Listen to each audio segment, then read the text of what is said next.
cercle trigonométrique. Donc là, j'ai dessiné, tout d'abord, ce qu'il faut savoir, donc je rappelle, c'est que c'est un cercle unitaire, donc très important. Donc là, je peux mettre unitaire. Donc on a un cercle unitaire.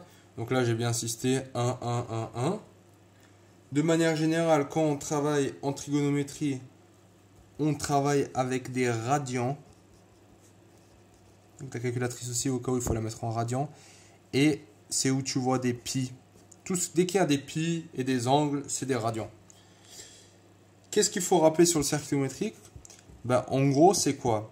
C'est là-dessus qu'on va lire les valeurs de la fonction cosinus et de la fonction sinus.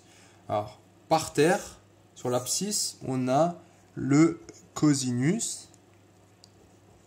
Et sur les ordonnées, on a les valeurs du sinus.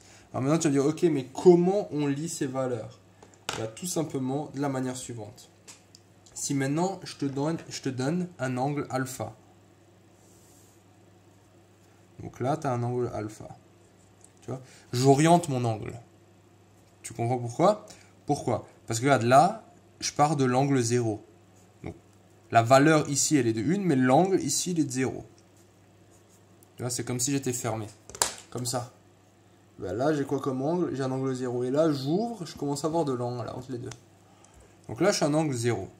Et là, je pars comme ça. Je pars dans le sens qu'on appelle le sens trigonométrique. Donc je pars dans ce sens. Pour savoir que là, j'ai un angle positif. Plus alpha, je vais avoir ici en fait. Plus. Je vais le mettre juste pour que tu comprennes bien. Sur le cercle, donc vois ça comme un point ici qui va se balader. Hein. Donc quand je monte, quand j'ouvre l'angle ici, là, le point de là, il passe à là. Ce point, il a quoi? Il a une abscisse et une ordonnée. Et en fait, il s'avère que ce point P, donc ce point P a une abscisse.